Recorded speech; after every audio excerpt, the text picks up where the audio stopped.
It's hard to find a record from the early hardcore scene as aggressive and abrasive as The Germs' GI, released in 1979. Its chaotic songs, with a speed that hadn't been seen before in hardcore punk, accompanied by Darby Crash's poetic snarls that were at times almost unintelligible to the untrained ear, matched up pretty well with the riotous live performances, surpassed every other gig in the late 70s in terms of violence. But how did we get here? Well, to answer that, we are going to have to travel all the way back to 1975. So join me on this trip, and let's explore the history of one of the most essential punk bands of all time, and the mind of one of the most interesting frontmans this genre has to offer.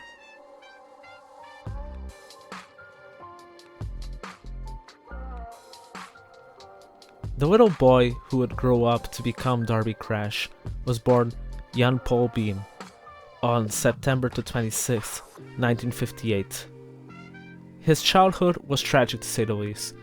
His older brother, Bobby Lucas, died when Beam was still a child. According to 2007 movie What We Do Is Secret, which tells the story of the Germs, he was killed by a pissed off drug dealer who intentionally gave them a far too strong dose. One of his stepfathers that he was closest to, Bob Baker, suddenly died of a heart attack in 1972. Beam never knew his real father, and he went to look for him in his teens, discovering that he had already passed away. His mother was also supposedly mentally ill, and an alcoholic that verbally abused him. In 1975, whilst attending University High School, Beam met George Ruthenberg through a mutual drug dealer. They hit it off due to their shared appreciation for troublemaking and distaste for authority figures, and Ruthenberg introduced Beam to the glam rock LA scene of Los Angeles. Eventually, they were expelled from their high school in 1976, allegedly accused of brainwashing the other students and causing them to behave subversively by taking LSD, which they would also take. Right after their dismissal from their high school, they both started a band. They planted ads looking for two untalented girls who didn't know how to play their own instruments, and were soon joined by Teresa Ryan, aka Lorna Doom, on bass, and Dottie Danger on drums. Beam also created the alias of Pat Smear for George Ruthenberg, and initially went by the name of Bobby Pin before changing it to Darby Crash. Dottie Danger was soon expelled from the group, and eventually would, funny enough, become the lead singer of new wave band The Go-Go's, under her real name, Belinda Carlisle. Although, in another source, it states that she was actually the one who left the band, due to a bout of mononucleosis that she had, eventually separating herself from the group for good, partly due to all the heroin consumption that she was witnessing. After going through a plethora of drummers, they settled on Don Bowles, and thus their most well-known lineup had been established, ready to hit the LA punk clubs by storm. Like stated beforehand, the band members didn't really know how to play their own instruments, so their early gigs were mostly nonsensical jokes. Their very first one consisted of Darby putting his microphone into a jar of peanut butter, and the rest of the band making noise for 5 minutes straight before getting kicked out. Darby would also partake in more dangerous behaviors, like diving through broken glass in an effort to camouflage their ineptitude. In spite of this being the case, their early gigs already possessed the riotous nature they would be known for, although early on, this was due to their friends who were present at said gigs. This gave the band the reputation of being dangerous, which initially they welcomed, according to an interview Darby gave for the 1981 documentary The Decline of Western Civilization. However, due to this, the crowds that would gather for their performances would gradually become more and more dangerous, being composed of creeps and people who held grudges against them. This gave Darby a fear of performing, which, according to him, he combated with performing intoxicated with drugs and alcohol, which didn't help his increasing heroin addiction. This can be seen in a live performance in the previously mentioned documentary in which the band performed Manimal live while Darby was clearly high on heroin. Speaking of Manimal, let's now focus on what set the Germs apart from other punk bands at the time, besides their gigs, their music.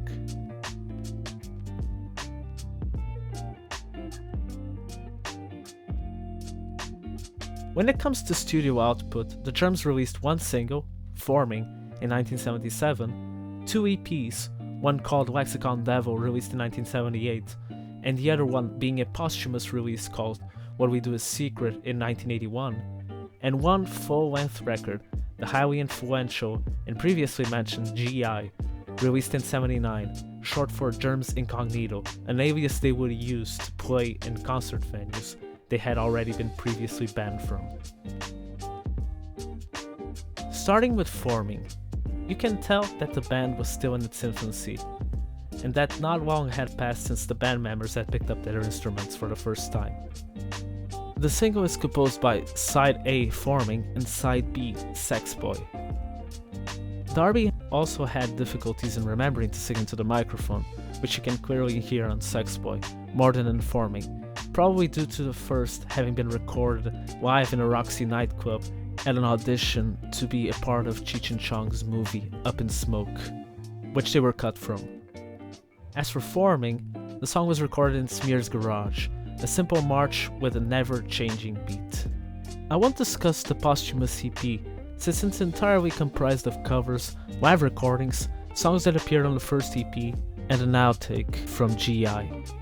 So let's tackle the Lexicon Devil EP, which only has 3 songs, and funny enough, has more or less the same length as the Forming single.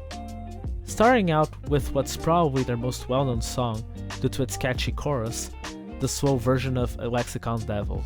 We're treated to Darby's ideas of grandeur and revolution to obtain his state, using his soldiers, aka the people at their gigs and their followers, to kill the people in power, getting rid of this established joke, and rearranging society. The idea of martyrdom, a possibility in his mind. In the following track, Circle 1, the Darby Crash persona is introduced in a lyrical effort to make it a larger-than-life figure of prophetic stature, as well as the first instance of his circle proposition, in which he defends that different parts of life, like its several stages, can be represented with circles. In these verses, however, from what I understand, the circles refer to the lives of his followers that he has and will tame to achieve his goal, which is the first step of his plan towards revolution. Hence the song title, Circle 1. Then lastly, we have No God, where Darby Crash discusses the freedom he feels due to the realization that there is no God and his hatred for religious institutions. The intro for the song is the intro for Roundabout by Yes, one of Smear's favorite bands.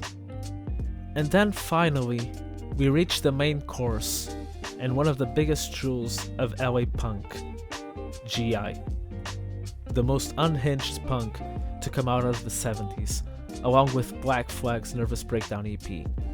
Although, I believe GI is even more aggressive than the previous one. There simply weren't songs as fast as What We Do Is Secret or Land of Treason at the time, or as aggressive as We Must Bleed. And not only was this record fast as hell, but it's also pretty damn enjoyable. The It's a Double-Edged chorus on Communist Eyes is just awesome, and the Richie Dagger's Crime, a song about yet another alter ego of Darby's, has probably the best riff of the entire record. Darby's vocal style, inspired by Screamer's Tomata do Plenty, admittedly may need a bit of getting accustomed to if you're not used to it. There are various themes explored in this record. Media Blitz tackles how hard it is to gain critical thinking when we've got all this information spoon-fed to us that we simply assume is the truth. Since this was written in the 70s, it focuses on television, And it's interesting looking at this issue and at how far it has worsened in the last few couple of years, at how many more immediate hits we have supplied to us by the abundance of information. Communist Eyes, on the other hand, is a song about the flaws and dangers of authoritarian communism. The lies are concealed in the stars to highlight the idealistic and utopic vision of communism that can never work. The authoritarian side, coming from the lines, "There's a world outside, but I'm unaware," a direct reflection of the Soviet Union's control of its population by blocking the entrance of outside information to their country. Almost every song explores different themes like these, and they are these little pieces of poetry that separate this record even more from other punk records, especially at the time it was released.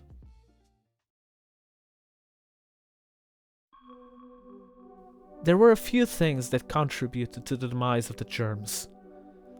First, there was the fact that they were blacklisted from all the venues due to the nature of their gigs. The increasing drug addiction of Darby also didn't help. But the real nail in the coffin came when Darby fired Don Bowles as a drummer and replaced him with Rob Henley. After the end of the Germs, Darby went to England, where he came back with a mohawk inspired by Adam and the Ants, whose music he had grown to love while over there. When he returned to Los Angeles, he formed with Pat Smear a short-lived project called the Darby Crash Band, but it only played a handful of gigs before dissolving. On December 3rd, 1980, the Germs played a final reunion show in the overpacked Starwood nightclub with Bowles back on drums. 4 days later, Darby Crash ended his own life by giving himself an intentional heroin overdose. His death overshadowed by the assassination of John Lennon the following day. The Germs' popularity would steadily decrease after the death of Darby Crash, with them not being as influential as other hardcore bands such as Black Flag, Bad Brains, or Minor Threat. But that's not to say they were completely forgotten. As a matter of fact, their influence extends beyond the world of hardcore. Groups like Sonic Youth and Nirvana cited them as an influence, with Pat Smear ending up playing for Nirvana and subsequently in the Foo Fighters as well. But to be honest, the Germs is a totally different experience to that of all other punk bands. Everything from the concerts, to the lyrics, to the almost militant fan base kind of transcends music as a whole. I think Flea from the Red Hot Chili Peppers, in an interview when discussing the Germs, said it best. I think the Germs is such a spiritual thing, and something that moves me so much. And when I listen to the live records, and I close my eyes, I feel like I'm taking part of a secret ritual, and that's kind of the vibe that I feel too. And that's all I have for you today. Thank you so much for watching so far into the video. It's hard for me to believe that we're almost at 100 subscribers at the point of recording this video. And the only thing I can say is that I can't wait to get better at this, so that I can bring you guys better and better content as time passes. And that's all I have to say. Thank you so much for watching this video. Give it a like if you enjoyed it, subscribe if you want to, all that stuff. And I'll be seeing you later with another video. My name is Joe Fiki, and goodbye.